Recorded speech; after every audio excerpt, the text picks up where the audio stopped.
So our hope is to kind of, cover what is coming to Vermont, what is in Vermont in terms of increased resources, really related to climate resiliency, sort of the new buzzword that a lot of this money is kind of like framed in. And as you know, this workshop is really only an hour. So our hope is to just give you a high level overview without getting too far into the details, because there is actually a lot to know in terms of accessing the resources and what's applicable to your farm or your land or not.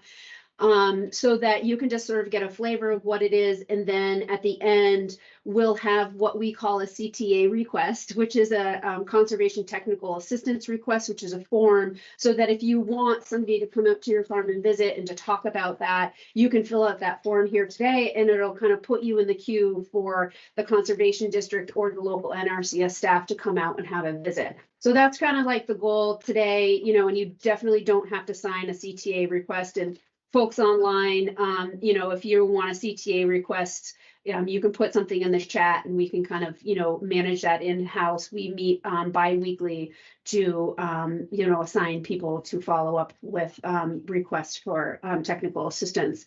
So I guess just very briefly, maybe go around and say who you are and where you're from. Okay, should I start? Sure. I'm Bevan Barbara Campbell. I work with Sarah at the Orleans County Conservation District doing outreach and lake shoreline more work. So less with farms, but it's always good to learn. Trina von Stackelberg, South Albany. We have a permaculture orchard there that we are building. It's great. Cidery. Okay. Connected to a cidery. Cool. Where is that again? South Albany. South Albany.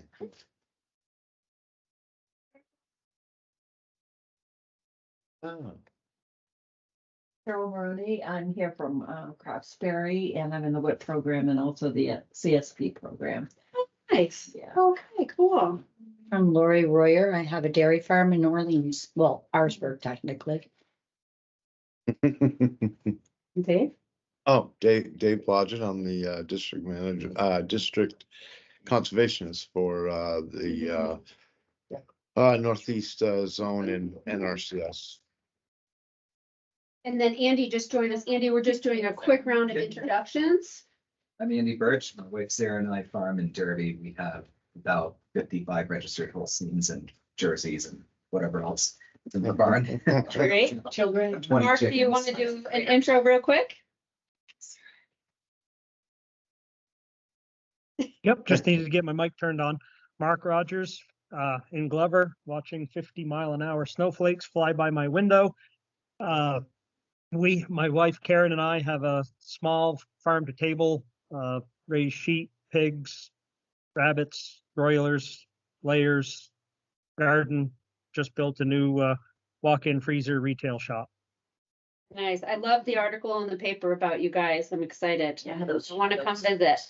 We're probably gonna have an open house the end of May, but we'll keep everybody informed because there's a lot of excitement. Perfect. Great. Let us know. Tracy? Yes, hello, I'm Tracy Rexford from USDA Rural Development, Energy Coordinator for the REAP grant program. Somebody Manning, can't fully see the names. Rebecca?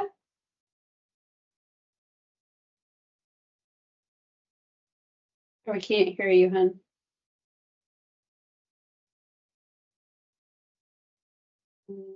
Still can't hear you.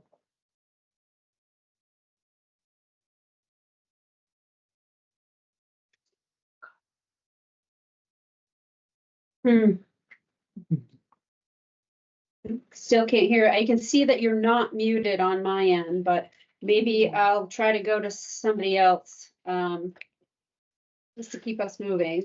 And if you can figure it out. Tom Gates?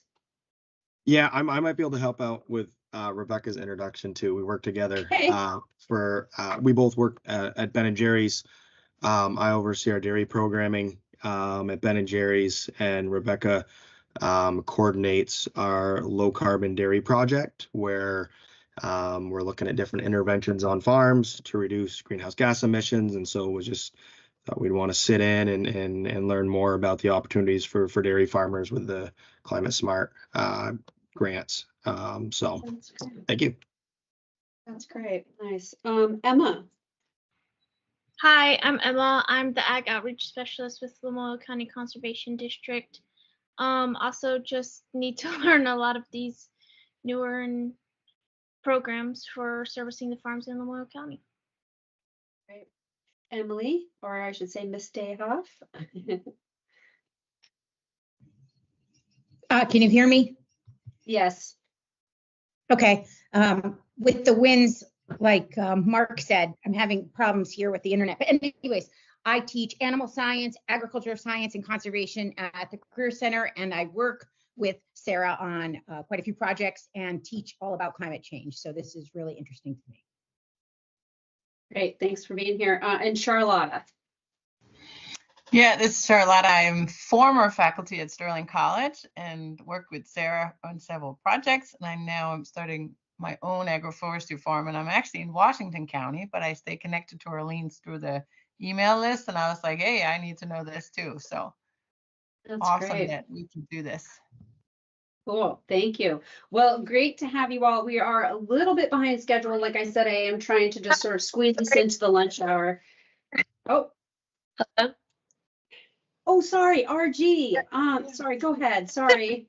Yep, I'm Roberta Gillett. I have a Crooked Mile Cheese, which is a small value-added goat dairy down in Waterford, Vermont. So eager to learn more and be included. What was your name? Gillett. I Colette. emailed you.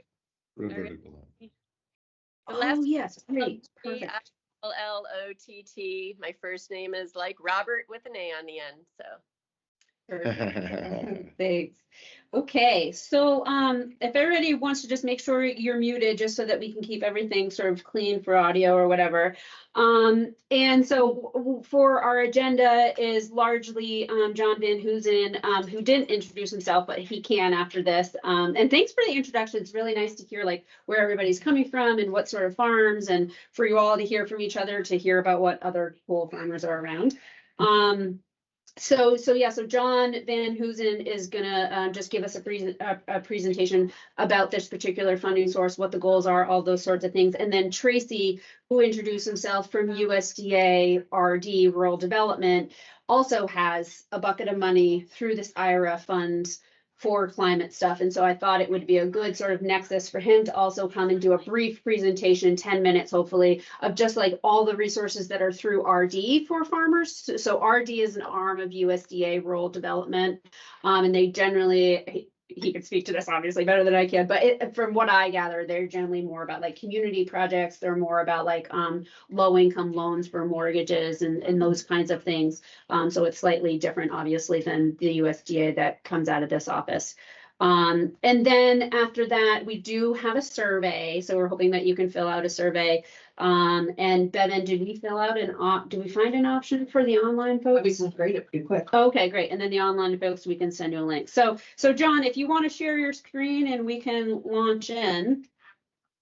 Will do. And Sarah, if you need to cut me off, I've got the chat window up and you can give me sort of a heads up that it's time to get off the stage.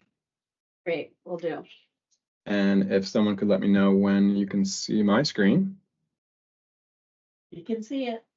Awesome. Yep. Cool. Yes, we can see it. Great. Yeah, so I'll just reiterate what Sarah said. Thanks for all the introductions. I live down in Jamaica, so Windham County. I spent time up in your neck of the woods, but not as much as I would like. So, hopefully over the next year, we'll address that gap. Moved to Vermont in 2003, so it's sort of the last area to be explored on my part. So hopefully I'll see some of you in person this summer. So let's get started. Let's see here. This is what everybody's interested in, right? The money. There's a lot of money. Under the Inflation Reduction Act that was signed in 2022, $19.5 billion was allocated for existing conservation programs. So that's something that I really want to clarify today. And this is nationwide, right? So this is all states. And the thing to tease out here is that there's not a new program. There's just a new funding stream. So that means that if you want to apply for IRA dollars, you would apply for an EQIP. Your contract would be an EQIP IRA or an EQIP or CSP IRA. The programs haven't changed. It's just that the funding stream behind it will, and there's sort of a requirement associated with that funding stream that there's a focus on climate, and I'll go into that a little bit more. Something else to note is that there's also a firm deadline of when all these dollars must be spent. Not obligated, not contracted, out the door, spent, receipts are in. And that's September 30th of 2031. So, that's if you're doing the math there quickly, that's not a lot of time to spend $19.5 billion. So our field offices and conservation districts are busy and going to be busy. Sarah included this link in the email that she shared with everyone. And I'd spend some time with this just so that you can kind of wrap your head around the fact that, with a few exceptions that I'll share today, almost all of these are practices that you may have or probably have implemented on your farm if you've worked with NRCS before. So again, the majority of the practices, not new, just the funding stream is different. What we need to be able to do at NRCS is to make follow one of two pathways. Either the practice reduces emissions, greenhouse gas emissions, or it sequesters carbon, one of those two. And some of them do both, but essentially it has to do one of those two. Without meeting those two criteria, it won't end up on this CSAF list, right? So Climate-Smart Agricultural Forestry list. Every year we're updating this list. So last year, I chaired and I'm chairing it again this year, the climate subcommittee to the state technical committee for NRCS. And we solicited essentially non-NRCS folks, and Sarah sits on that committee as well, for recommendations about what might be added to this list. So this is a living list. It will be updated. There are some practices that might actually come off of this list as well. So, so there are some practices on here that are considered provisional. And what that means is the agency felt strongly that it either did reduce emissions or it did sequester carbon, but we didn't have a methodology to quantify it. If we don't have a methodology to quantify it, or we can't develop one within 2 years, it will get pulled from the list. And really that's because we need to be able to defend to Congress, yes, we're spending money appropriately following your guidance that this needs to meet a climate mitigation need. So some of the new practices that at least I think 2 of you might be interested in that I heard during the introductions, agroforestry practices are now turned on in Vermont. That was new in 2022. Prior to that, they weren't turned on. We have a cooperative agreement with Interlace Commons to support this. There's a lot of interest in agroforestry practices. And those of you in the room that have a background in agroforestry know how complicated, setting up those systems correctly can be. So that's why we have that cooperative agreement with Interlace to help us build capacity internally as well, and in making sure that we can plan those appropriately. So alley cropping, forest farming, silvopasture, all new practices, all available, and they will likely be planned again with Interlace. The energy efficiency practices aren't really new. It's not like they weren't turned on. There's just a renewed investment and interest in many of these practices. So again, not new, but with this IRA money and funding, there's renewed interest in this. So I think Sarah kind of alluded to that combustion system improvement practice again in that email that went out. There are pathways to pay for upgrades in equipment or building envelopes, that maybe that money wasn't there historically. There's plenty of money there now for investing in that sort of thing. So one of the questions that we get a lot is, and I'm going to skip back a couple of slides. One of the questions that we get a lot is, okay, so does that mean that under IRA EQIP, we can only pay for conservation cover, or we can only pay for, one of these primary practices? And the answer is no. We also can, under IRA, we can also pay for facilitating practices.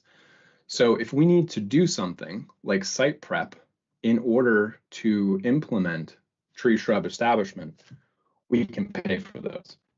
But they have to be a facilitating practice. They have to be a requirement in order to have success with that primary practice. So that this is one of the ways that, again, the IRA funding stream can pay for practices that aren't on that CSAF list if they're a requirement. And then another pathway that I heard someone mention that they were in is CSP, so the Conservation Stewardship Program. What that means is that under each of these primary practices, we also have a pathway for CSP funding. And I know Sarah mentioned that some folks are interested in pollinator or butterfly habitat. That is something that can be paid for under IRA as well. If it's not listed, this is the difference. If it's not listed under that CSP column on the CSAF list, then it likely won't be something that IRA can pay for. And so that's a little different than those facilitating practices. But there's a lot of CSP enhancements that are on that list. So under prescribed grazing, there's, and it goes on to the next page, there's almost 10 different CSP enhancements that you could include. So multiple paths to fund practices that aren't just the primary ones that are listed on that CSAF list. And again, this is an investment. Can you just say specifically what CSAF is? I think. Sure. Yep. Climate-Smart Agriculture and Forestry. Yep. So when he says that, that's what he means. Say it again. Yep. Climate-Smart Agriculture and Forestry. Yeah. Mm-hmm. Yeah. So I started with NRCS about 2 years ago, and it took me a year to become one of those people that talks in acronyms. I apologize. So thank you, Sarah. Usually I preface any talk with, if I say something, or if I use an acronym that doesn't make sense, call me out and let me know.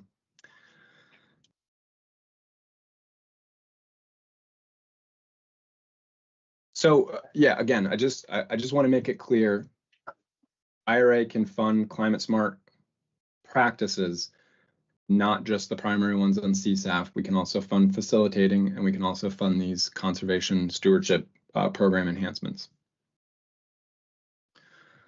This is what the money looks like. So last year, we got an influx, an extra influx of around $800,000. So this is 2024. So we don't even need to worry about dollar amounts. You can just see the linear increase in funding, and then between 20 and 24 doubling, and then by 2026, we have an incredible amount of money coming into the state. So this is for financial assistance, and what that means is that's money that goes out directly to farmers, producers, growers. In 2027, you see that sort of flatlines and disappears, and that's because starting in 2027, we'll really be focusing on technical assistance and making sure that all of those things that were contracted are able to be implemented and supported. So it's not as though in 2027 the money isn't there, it's just it'll be funneled into this TA initiative. And then again, you see by 2031, money has to be spent. So that's sort of the big picture. There's a ton of money. How can it be applied? What sort of practices can it be used to fund? And really the pathway for this tells the same story. The slide tells the same story.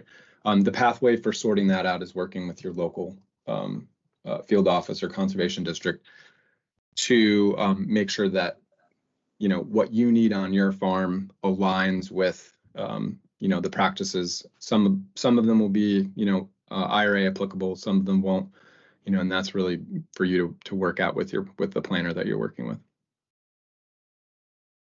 Keeping track of application consideration cutoff dates. Again, field office is your best bet. We did have another deadline today for CSP. So again, it varies a little by zone, how everybody kind of keeps up on these dates. But again, field offices are really the best way to keep a handle on that. All right, so I'm going to just cover this briefly. I didn't say this at the beginning. I'm the state GIS specialist by my day job, but I'm also the state point of contact for climate. My background is geology, specifically climate science. So depending on what you are interested in, you may encounter me for something GIS, which is digital mapping, spatial analysis, that type of work, or it might be climate related. So I wear those two different hats. Talking about the 50-mile-an-hour winds today and the variability that we've had this winter is pretty wild. December of 22, we had a frosting event. Spring of 23, we had a frosting event that the berries and fruit and orchard folks really felt across the state. Then we had the flooding event. Then we've had this winter. And so, one of the ways that I've heard people describe it as, climate vulnerability. And another way to think about it is just climate instability, right? So like when we think about the fact that we, in the spring of 22, we had drought conditions, right? Going into the summer. It really is this instability that is the challenge for folks that are trying to make plans about when, where, and how to pursue whatever type of operation you're pursuing. So just a couple of tidbits here on climate. Temperature increases, we kind of have a sense of that, but 2.2 degrees Fahrenheit since 1970, and it's getting warmer in the winter. So winter average has increased 5 to 6. This makes sense, more warmer storms, more rain on snow events, more precipitation in the form of rain or at least not snow, happening in the wintertime. Average rainfall has increased pretty dramatically, 27%. And the big crazy number, so the number of 2-inch extreme precipitation events in a 24-hour period, right? So those condensed outbursts of precipitation, 302%. That is astronomical. And this is coming from the most recent climate assessment report, which I'll share some resources from. Freeze-free season, about a week longer than it was between 1970 and 2004. So roughly over the last 2 decades. We have a sense, the climate projections, the climate models project, again, this instability in temperature, precipitation, and then also timing of these events. So again, if you or your family has farmed in an area for, literally decades, if not longer, and you're used to being able to plant something at a certain time of year, but now that field is flooded when it historically wasn't, it's related to this concept of instability. And then again, droughts are projected to be more intense, which is again in contrast to this idea of increasing precipitation. Again, it's not that it's just going to be one, it's just that we might have these flip-flops within the same season. Bless you. Sorry. So again, this report is long. There's a lot of information. I just kind of pulled out, some of the main bullets. But this is the recently published last fall 5th National Climate Assessment. This is the 5th, right? So the previous 4 essentially have told the same story. The difference between the 5th and the previous 4 and the 4th and the previous 3 is that our uncertainty around these projections is getting smaller. So all of you have probably seen like a map of a hurricane, right? And it has that weird bubble around it. That is the envelope of uncertainty. That bubble around our climate projections is getting smaller. But essentially, the majority of these reports, these climate assessments, have told the same story. Warmer, wetter, variability with season, and variability that we haven't seen before. How did we get here, and kind of where are we going? Again, I've mentioned this idea of mitigation, and that's really what the IRA is focused on: mitigating, either preventing emissions or sequestering carbon for that direct impact on climate.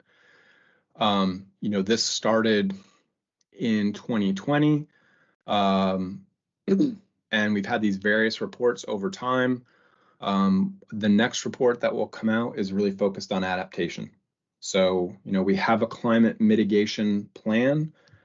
We are expected to see a climate adaptation plan sometime this summer. We're thinking May or June. So what that will potentially change are things like some of our practice standards. So you might say to a planner, I'm interested in installing a hoop house. Well, one of the things that might change in the practice standard is evaluating the site location and ensuring that it won't flood, or ensuring that the soil isn't unstable, etc. It hasn't come out yet. We don't really have a good handle on what the adaptation parameters might look like. But for right now, NRCS is only dealing with mitigation, and that will change sometimes this summer. So again, when we say CSAF, Climate-Smart Agriculture and Forestry, as of today, it's really just that mitigation piece. But the next phase, and Sarah mentioned this at the beginning, is this idea of resilience, right? So how do we ensure that either the crops or the infrastructure that we're putting in are able to buffer against some of these, climate-related instability effects that we're not likely that we will encounter. So this is right now, this is sort of the framework that we have for this adaptation plan. Probably the one that we at least will be focusing on pretty heavily in Vermont is the first one here, increasing climate literacy. So, that's internal for our staff, but that means also our staff is able to communicate that better when helping you all. These are all national components, action areas, but so Vermont is most likely to focus on that. The first one there, the third one, strengthen partnerships and collaboration to address climate change. So in theory, that means working more holistically with RD, with FSA, and then also other partners. We have been chatting with the state climatologist to try to figure out if there's ways that we could develop a partnership that would help address this first one, increasing climate literacy for our staff. So those are two that Vermont is likely to focus on, and then also this one here, integrate climate into business procedures, assessments, and opportunities. Not that there won't be a component of all of this in what Vermont NRCS does, but those are the three most tangible that we're likely to invest in over the next couple of years. Hopefully you all have a sense of this, NRCS's conservation planning approach. So, we get, and I've certainly gotten a lot of questions about like, well, can you fund this? Maybe, probably, but what's your resource concern, right? So ultimately, the answer to that question is always going to come back to this planning process. You're going to have to pull a planner in so that they can go and evaluate what those needs are, and then tie it to the appropriate practices. So we're talking about this new funding stream and the availability of some of these new practices. Including them on your contract is really going to come down to this 9-step planning process still. Some of the other areas of investment that we're excited about, urban agriculture. So across the country, NRCS has actually opened up, I believe for the first time ever, urban field offices, urban service centers. And while Vermont is typically not, identified as an urban, predominantly urban state, there is some opportunities in some of our slightly more urban parts of the state. And so, this is definitely an area where an emphasis on smaller, local, community scale type agriculture is definitely an area of growth and investment that falls within that IRA investment. We also have Regional Conservation Partnership Program. NRCS doesn't administer this, although again, if you come into a field office, we can still contract these. This is so that term partnership in there is really important. We have a partner with a agreement that is the one that's really administering this, but it's just another avenue for accessing these funds. And then we also have these conservation innovation grants, and this is something that we have had producers bring ideas to the table that want to build out innovative tools or practices or technologies with on-farm testing. And so, if you haven't heard about the Conservation Innovation Grants Program before, and you have had this idea, burning in the back of your mind for a while, it's definitely something worth checking out. So these two are separate, right, from that IRA investment that NRCS would be administering. So again, I just included this as additional funding streams. So with that, Sarah, I don't know if you want me to take questions now or if you want to wait until all of our presentations are done. Yeah, let's do that. Tracy, Okay. if you want to pull up yours, and then we can have some time for Q&A. Great.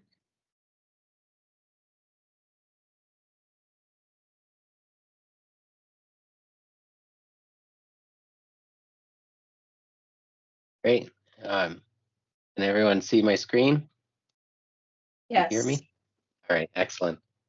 Well, thanks for inviting me to share some information today about the REAP program, Rural Energy for America program. So what is REAP? REAP is designed to help small businesses and agricultural producers be able to add renewable energy systems to their businesses or do energy efficiency improvements. We accomplish this through grants or loan guarantees. Grants can be up to 50% of eligible project costs. Now that we have the IRA funding, it used to be just 25%. And the loan guarantee is a credit enhancement through a local lender. In the last 10 years, we've awarded over 300 grants in just Vermont and New Hampshire.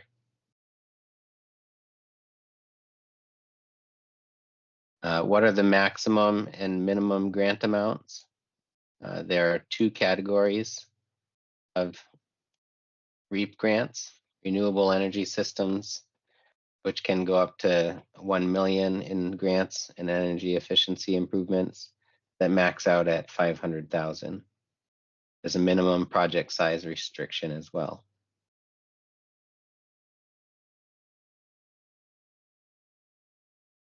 And can you all still see my screen? Yeah. Okay, it got fuzzy on my side. What are the maximum and minimum grant amounts? Let's see, we just did that one. I apologize. Let's try this. What types of projects does REAP cover? Solar arrays, grain dryers, reverse osmosis systems, wind, lighting upgrades, digesters, geothermal heating and cooling, refrigeration, and many more. Energy efficiency improvement projects and projects that do not produce greenhouse gases at the project level can apply for up to 50% of the eligible project costs as grants. All others can apply for up to 25%. In order to apply for a REAP grant, you must be either an ag producer or a rural small business located in a rural area, which all of Vermont qualifies. If you are an ag producer and also a small business, you could apply as a small business if less than 50% of your income comes from ag production. What's required to apply? You'll need to fill out all the application documents and obtain a UEI number and register your entity in sam.gov prior to the deadline. Applications must be complete and received by the deadline for that quarterly round. Our next one is March 31st. Some items we look for are installer certification, project details, and cost proposals, energy bills from the last 12 months, and proof of where the funds are coming from to cover your entire project. Since these grants are competitive, they're scored before funding approval. Showing the source of matching funds will get you additional points. And here are some pointers and tips for applying. Energy efficiency projects will require having an energy assessment or audit done. We recommend having a good working relation with the installer you choose so they can help you with this process. All items being requested for funding must be noted in the audit and energy savings documented. A feasibility study may be required for some projects. Any costs incurred prior to a complete application being received are not eligible costs. Get your application in early in case any changes or additional items are needed. And lastly, reach out. We recommend you call or email first to go over your project, and we'll get the right info out to you. If you'd like further information or to discuss a particular project, please feel free to reach out and contact me. I'd be happy to send you a program fact sheet or connect you with the appropriate application documents. And I'll go ahead and I think I put the link to our website in the chat there as well. Great. Thank you, Tracy. Yeah, you're welcome.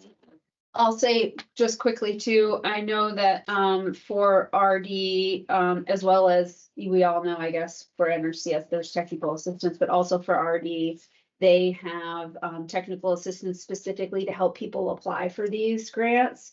So that resource is available because sometimes, you know, a slide like that can be kind of overwhelming. Wait, what? Feasibility study, this and that. So there definitely are people that can help, you know, kind of like make a glide path for folks.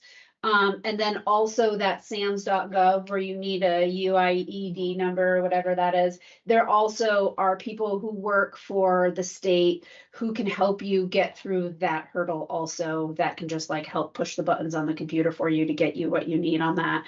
So there are supports. It's just knowing how to get them and who to call and stuff, which I am pretty versed in like all of the available resources, so I can help you guys with that too, with follow-up if you want.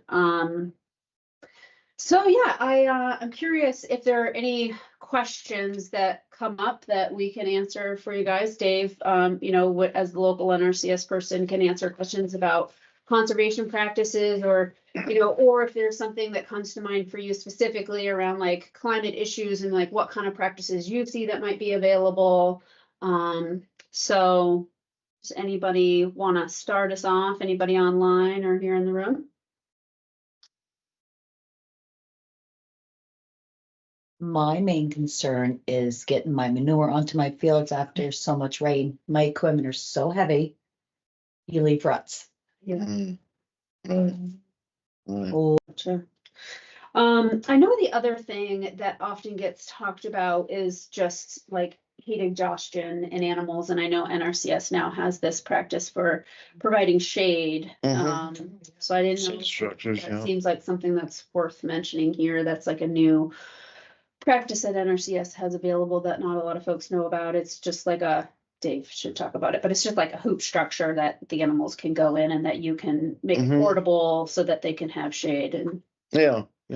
I think, Roberta, if you're still on, I think you're doing some shade structures or looking into it. Yep. I have put in an application of working with the St. Johnsbury office for the perimeter Yep. fence for rotational grazing. And then I got a grant through American Farmland Trust for portable shelters. So yep, for shade shelters. And then like more interesting is to make the shelters, environmental education educator is going to come and do a workshop and make them do a timber frame workshop to make the shelters with the participants. So it's going to be like a 2 for educational thing there. Yeah. But I am also interested more in the, not just the shelters. That wasn't an NRCS grant that I got the money for that for, but with the forest farming. So I just talked to my agent yesterday, and she was suggesting with all the agroforestry component of the project to wait until next year, as for, I guess, I'm not sure exactly why, but that was her recommendation. And also she was not as familiar with the idea of the forest farming that I saw listed, and more just the silvopasture. And so I was curious about, you know, what parameters are around the forest farming, just because I have goats, and so browsing is their preferred form rather than the grazing. So Absolutely. right, so I've been, you know, killing myself to try to fence in the woods. But so I'm curious about NRCS's take on those different forms of agroforestry. Right, and you know, I have to say I don't as well have a lot of experience in forest farming. It's not something that NRCS has been doing for a long time, but we can definitely connect with Interlaced Commons, which we have a contractual agreement with to that are much more knowledgeable about agroforestry. And I think, you know, I was talking to Kensley yesterday about that, and thinking that, you know, yours would be a good site for them to come out and talk about those practices. Because it sounded like some of what you wanted to do, you know, would fit that pretty well. Yeah, I don't know if maybe that was who I saw. I was at the Good Grazers conference a few weeks ago. Could And be Megan Giroux. there was a guy, and I thought he was yeah, and he was from Middlebury area. Yeah. I can't think of his name, but I'm betting, yeah, that's right. So yeah, I'd love to do that, because my concern about doing it piecemeal is that somehow the way that we set the fencing would like then make adding tree alleys or adding agroforestry into it as the second step like a problem. You know what I mean? Like, right, that we don't have the space correct, or that, you know, if it had only been, you know, 20 feet further or something stupid like that. So I'd love to have them involved in the initial planning stages to prevent, you know, future problems. That'd be great. So how would I'm sorry. how do I make that happen? Well, all we need to do is, you know, and I'll go through Kensley for this, but just make a request for a site visit with Interlace, and Megan's the one that's been doing a lot of those, and you know, we'll just set up a time. Okay, that'd be awesome. Thanks. Yeah. Thank you. Charlotta's got her hand up. Charlotte, did you have a question? Yeah, I just wanted to add something to that discussion. So just remember that forest farming is a medicinal, ginseng, golden seal, you know, growing non-timber forest products on your forest floor, or mushrooms and things like that. And what you're describing is a silvopastorial system where you're using the actually established forest to graze your animals. And remember, if you're in current use, there's a whole nother sort of hoop to jump through, because you're not currently allowed to bring animals into the forest. But Megan can talk to that. If you want to see a silvopastorial system in Orleans, you should just go to Sterling College. We have probably a much older system than Megan can provide. And I'm sure they would love to show you what it looks like. And we've goats and sheeps and cows that have been in that system, and there's definitely good designs and not so good designs. So I know it's just a plug for that. Thank you. And I was just sharing with Andy, I think, there are some sort of, areas in agriculture where like some people are really aware of agroforestry and silvopasture, but then there are some folks who are not. So we, in May are going to have the Silver Lace Commons folks come and do a workshop specifically about what is agroforestry and what is silvopasture and what are the resources through NRCS. So we'll have an opportunity in early May at our annual plant sale, small plug. At our plant sale, we'll have a speaker talking about that. So any other questions or any other kind of like burning interest of why you attended today that you wanted to voice or had any questions about? Maybe the person to just talk to kind of sit through all of these, because I can see probably half a dozen programs on here that might be potentially applicable.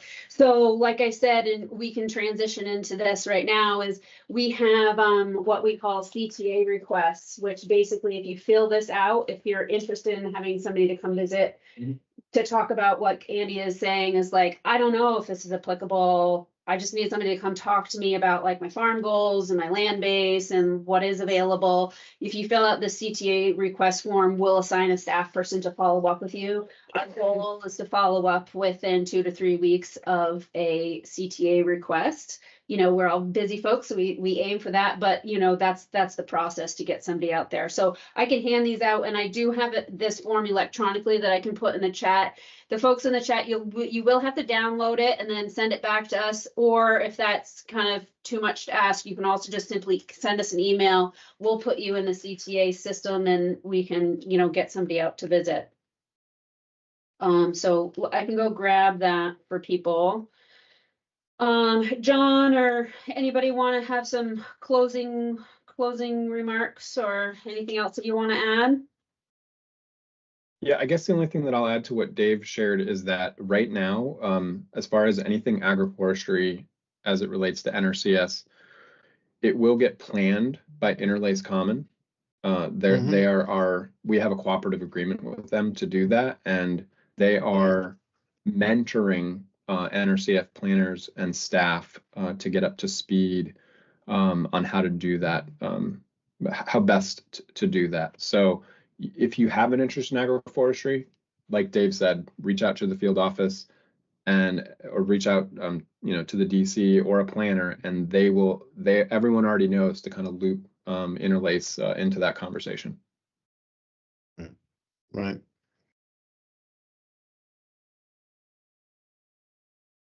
Great, thank you. Okay, well, hopefully we at least scratched the itch and got you some general information. Again, there's a lot to know, lots of available funding sources, lots of available practices, but also a lot of increased in technical assistance and resources in trying to help you all navigate the variety of the information opportunities. Yeah, the information alone can be overwhelming. I just put in the chat the link to that request form for assistance. So if you want to send that in, and if, like I said, if it's too much, you can just reach out to us and we can get you in the queue. So thanks for your time, folks, and be in touch. You talking about the survey? Oh yeah, Thank sorry, you. survey. Wait a minute, don't go. Oh. They can do it on their own because they can just submit it. Okay, Please do it sooner than. where is it, Bevan? I emailed it to you. You emailed it to You me. just need to put it in the chat. Yeah, I'm grabbing it. Hold on, people. So just click on it before they sign off into the chat. I'm finishing it up right now. Just made a link. So for folks who don't know, conservation districts we're subdivisions of local government, and we sit in this USDA office because we have historical roots with NRCS, but we are not federal employees, so we're a separate entity in this office that's pretty unique organization. And so everything we do is grant funded, and our grant funders who are funding us to put this on want us to do a survey, and it's also good to get a survey. So that's what I'm trying to get for you. Do you have it? Or should I can just put it in the chat. Yeah, put it in the chat, Bevan. So this is where, I'm sorry, guys. I created it here. Is the link the same for them to actually fill it out versus me creating it? Yeah, so if you hit the send button, it'll give you the option to copy the Send, link. okay, guys, sorry, thanks for your patience. I see, where do I get the link? Ah, link. Okay, copy. Okay, guys, I'm gonna put it in the Climate Workshop chat. See if it works. Yeah, please fill it out. And then you guys, we have a printed one for you. There you go. If you wouldn't mind. Okay, thanks. Nice to see you all. Thanks for coming. Bye-bye. Okay, did it make Thank it you. into the chat on your end? It did. Did you see it? So hopefully they click on it before they sign up. I need a minute. Oh, yeah.